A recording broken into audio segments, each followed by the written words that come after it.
Hello friends, this is Panjwani again. Friends, अभी हमने navigation bar create किया है, यहाँ पे एक इमेज लगा दी है एंड अब मुझे नीचे एक फुटर भी क्रिएट करना है। बट फुटर क्रिएट करने से पहले हम एडमिन लॉगिन पेज क्रिएट कर लेते हैं। ओके, तो मैं एक नया HTML पेज बना देता हूँ टेम्पलेट्स फोल्डर के अंदर। ठीक है, फुटर भी मैं आपको क्रिएट करके बताऊँगा। एंड अब हम आते हैं टेम्पलेट्स फोल्डर के अंदर और एक नया पेज क्रिएट करते हैं। तो यहाँ पे मैंने लिया न्यू फाइल और इसका नाम दे दिया admin_login। एक्सटेंशन मैंने दे दिया .html। एंड अब हम जाते हैं इंडेक्स पेज के अंदर। तो एडमिन लॉगिन पेज के अंदर भी मैं नेविगेशन बार को डिस्प्ले करना चाहता हूँ। तो ऊपर का ये जो पार्ट है ये मैंने कॉपी कर लिया। मुझे स्टैटिक को लोड करना है, ब्लॉक बॉडी लिखना है और नेविगेशन वाले पेज को इंक्लूड करना है। एंड लास्ट में हम एंड ब्लॉक का यूज़ करते हैं, तो इसको मैं कॉपी कर लेता हूँ और यहाँ पे पेस्ट कर देता हूँ। ओके, एंड उसके अलावा मुझे URLs में बताना पड़ेगा। ठीक है, यहाँ पे मुझे URL पैटर्न देना पड़ेगा। तो मैंने यहाँ पे लिखा admin_login। ठीक है, ये पैटर्न देने पे मुझे एक फंक्शन कॉल करना है जो कि मैंने बनाया है views.py के अंदर। तो यहाँ भी मैंने लिखा admin_login और इसका नाम भी मैंने दे दिया admin_login।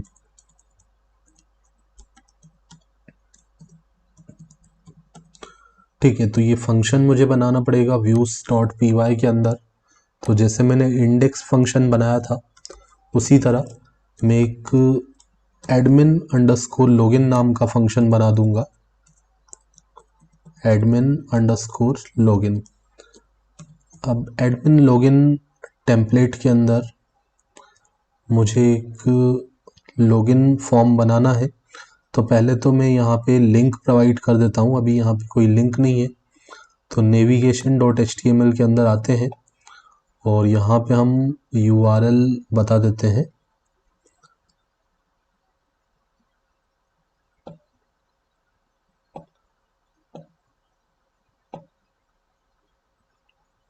तो अभी मैंने सभी में इंडेक्स पेज का लिंक दे के रखा था। अब मैं यहाँ पे चेंज कर देता हूँ, यहाँ मैं लिख देता हूँ admin_login। ओके, तो एक बार इसको रिफ्रेश करते हैं एंड क्लिक करते हैं एडमिन लॉगिन पे। ओके, तो ये एडमिन लॉगिन पेज ओपन हो चुका है। बट ओके, प्रॉब्लम क्या हो रही है कि एडमिन लॉगिन URL तो डिस्प्ले हो रहा है बट रेंडर क्या हो रहा है, इंडेक्स पेज। तो ऐसा क्यों हो रहा है? क्योंकि views.py में हमने यहाँ पे क्या लिखा है, यहाँ पे हमने रेंडर करवाया है इंडेक्स पेज को, बट यहाँ पे मुझे किसको रेंडर करवाना है, admin_login पेज को। ओके,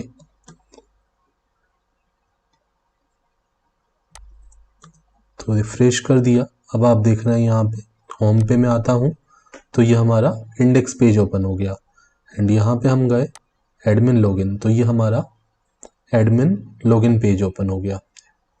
ठीक है, अब यहाँ पे नेविगेशन बार इंक्लूड हो चुका है एंड उसके बाद मुझे एक लॉगिन फॉर्म क्रिएट करना है। तो मैं आता हूँ एडमिन लॉगिन पेज पे और यहाँ पे मैं फॉर्म क्रिएट करूँगा।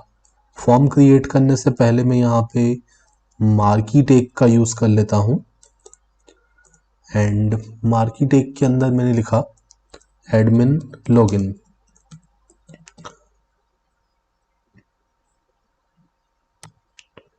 ठीक है, तो आप देख रहे हैं ये एडमिन लॉगिन यहाँ पे लिखा हुआ आ रहा है एंड अब इसमें मैं कुछ स्टाइलिंग परफॉर्म कर देता हूँ, CSS अप्लाई कर देता हूँ। तो मैं यहाँ पे इनलाइन स्टाइल का यूज़ करता हूँ और स्टाइल में जाके सबसे पहले तो मैंने फ़ॉन्ट का फैमिली चेंज कर दिया, font family, and font family मैंने यहाँ पे दे दिया मोनोटाइप।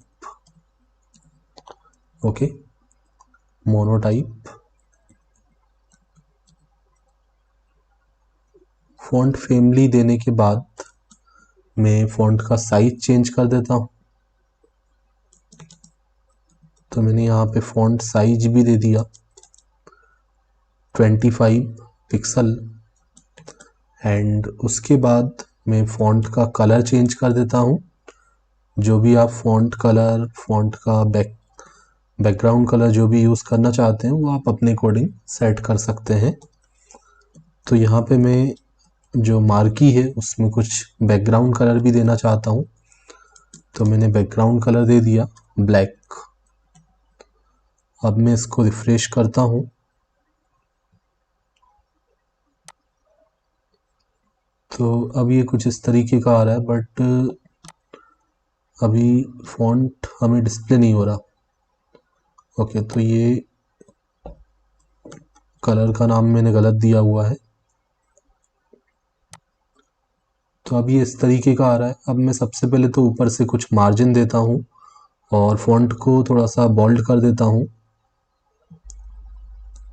तो यहाँ पे मैंने एक और सेमीकोलन लगा दिया, और फ़ॉन्ट का जो वेट है, फ़ॉन्ट को मैं बोल्ड करना चाहता हूँ, तो फ़ॉन्ट वेट मैंने बोल्ड कर दिया, एंड उसके बाद मैंने मार्जिन दे दिया टॉप से, मार्जिन फ्रॉम टॉप 1%।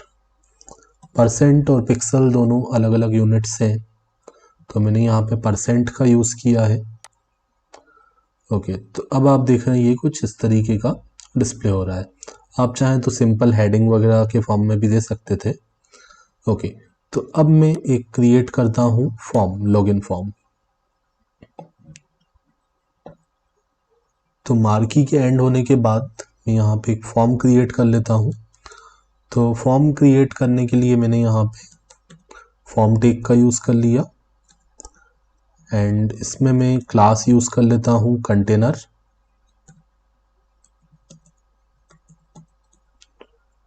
और उसके अलावा मैं कुछ मार्जिन दे देता हूँ टॉप से। तो मैंने मार्जिन दे दिया टॉप से 5, एंड फॉर्म का मेथड में बता देता हूँ पोस्ट। ठीक है, फॉर्म में या तो आप मेथड गेट यूज़ करते हो या पोस्ट यूज़ करते हो, तो यहाँ पे मैंने पोस्ट का यूज़ कर लिया। एंड जब भी आप फॉर्म बनाते हो पाइथन जेंगो में, तो आप यहाँ पे बताते हो CSRF_token cross site request forgery. Okay, and उसके बाद मैं यहाँ पे एक लेबल लेता हूँ, लेबल ओपन किया, क्लोज किया, और यहाँ पे मैंने लिख दिया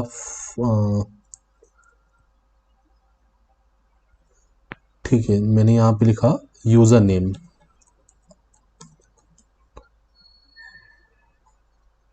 और यूज़र नेम एंटर करने के लिए हमें एक बनाना पड़ेगा टेक्स्ट बॉक्स।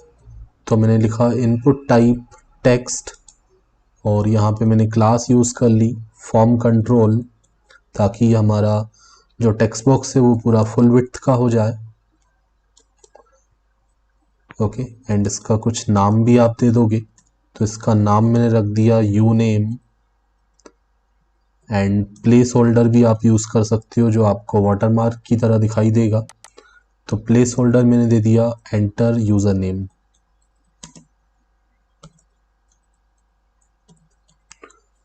ओके, तो अब मैं इतना रिफ्रेश करके पहले चेक करता हूँ, तो ये कुछ इस तरीके का यहाँ पे डिस्प्ले हो रहा है। ओके, एंड उसके अलावा यहाँ पे मैं एक HR टैग यूज़ कर लेता हूँ, हॉरिजॉन्टल रूल। तो यहाँ पे एक इस तरीके से लाइन भी आ जाएगी, और ये जो लेबल में मैंने लिखा है उसको मैं बोल्ड कर देता हूँ। तो मैंने बोल्ड टैग को ओपन कर दिया और यहाँ पे क्लोज कर दिया। ओके, यूज़र नेम के बाद एक और टेक्स्ट बॉक्स बना देता हूँ पासवर्ड एंटर करने के लिए। तो एक हम एक लेबल और बनाएंगे। लेबल के बाद एक इनपुट टाइप टेक्स्ट ना लेते हुए इनपुट टाइप पासवर्ड को यूज़ कर लेंगे। तो यूज़र नेम के बाद मैंने यहाँ पे लिखा पासवर्ड, एंड पासवर्ड जो है डिस्प्ले नहीं होना चाहिए, बुलेट्स के फॉर्म में आना चाहिए। तो यहाँ पे मैं लिखूँगा input type password. Class form control use कर ली ताकि फुल विड्थ का आए, और यहाँ पे मैं प्लेस होल्डर को चेंज कर देता हूँ, सॉरी नाम चेंज कर देता हूँ। नाम में दे दिया पासवर्ड को शॉर्ट फॉर्म में मैंने यहाँ पे PWD लिखा, एंड प्लेस होल्डर मैंने चेंज कर दिया एंटर पासवर्ड। ओके, उसके बाद मुझे एक बटन बनाना है, ठीक है, जिससे आप फॉर्म का डेटा सबमिट करोगे।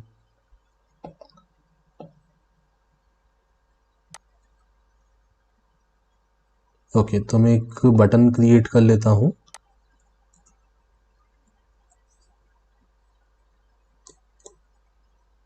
तो मैंने लिखा input type equal to button.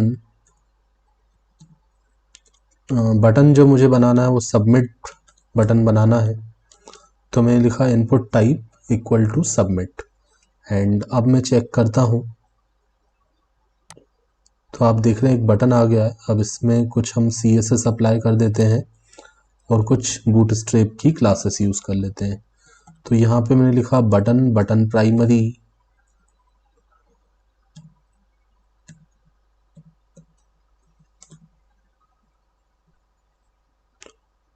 तो ये बटन अब इस तरीके का आ चुका है, ठीक है। बटन का कलर वगैरह अगर आपको पसंद नहीं आ रहा तो वो भी आप CSS के थ्रू चेंज कर सकते हैं, ठीक है। अभी तो मैंने बटन प्राइमरी क्लास को यूज़ कर लिया है, तो मैं आपको CSS भी इसमें लगा के दिखाता हूँ।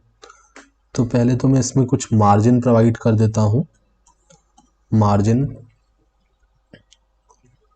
में दे देता हूँ टॉप से कॉलन 2%।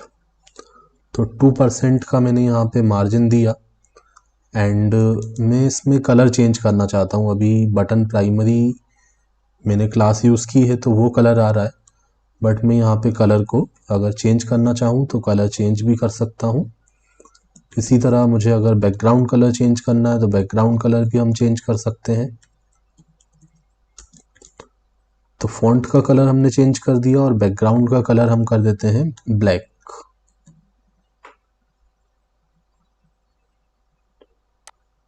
तो अब ये कुछ इस तरीके का आ गया। फॉन्ट का वेट वगैरह आपको चेंज करना है, मतलब बोल्ड करना है तो आप बोल्ड कर सकते हैं। बटन का साइज वगैरह इंक्रीज करना है, हाइट वगैरह इंक्रीज करना है तो वो भी आप कर सकते हैं, ठीक है। जैसे मैं आपको बटन का हाइट इंक्रीज करके दिखाता हूँ।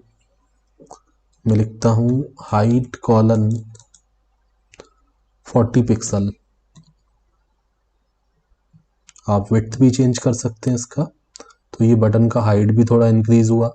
अगर आप फॉन्ट को बोल्ड करना चाहते हैं तो बोल्ड भी कर सकते हैं, और फॉन्ट का साइज चेंज करना चाहते हैं तो फॉन्ट का साइज भी आप चेंज कर सकते हैं। तो फॉन्ट का साइज मैंने दे दिया 15 पिक्सल, ठीक है। ये क्लासेस में आपको लगा के दिखा रहा हूँ, मतलब आप CSS के थ्रू। ये तो खैर फॉन्ट छोटा हो गया, बड़ा करना है तो और ज़्यादा साइज दे सकते हैं, ठीक है। तो मैंने इसको ऐसा ही रखा जैसा अभी दिख रहा है, या तो फॉन्ट साइज में थोड़ा सा इंक्रीज कर लेता हूँ, या फिर मैं हटा भी सकता हूँ इसको। बाय डिफ़ॉल्ट जो साइज आ रहा था वो रख सकता हूँ, तो मैं इसको 20 कर देता हूँ, और शायद पहले जो आ रहा था वो 20 के आसपास ही था। ओके, तो ये थोड़ा बड़ा हो गया। ओके, तो ये फ़ॉन्ट साइज अगर पसंद नहीं आ रहा तो हम इसको हटा भी सकते हैं। ओके, तो ये हमारा फॉर्म क्रिएट हो चुका है। ओके, तो इसी तरीके से हम यूज़र लॉगिन पेज बनाएंगे एंड रिक्रूटर लॉगिन पेज बनाएंगे। तो मैंने एक पेज आपको ये बता दिया है, आप कोशिश कीजिए कि इसी तरीके से एक और इसी को कॉपी करके एक आपको user login and recruiter login का पेज बनाना है। Okay, thanks for watching.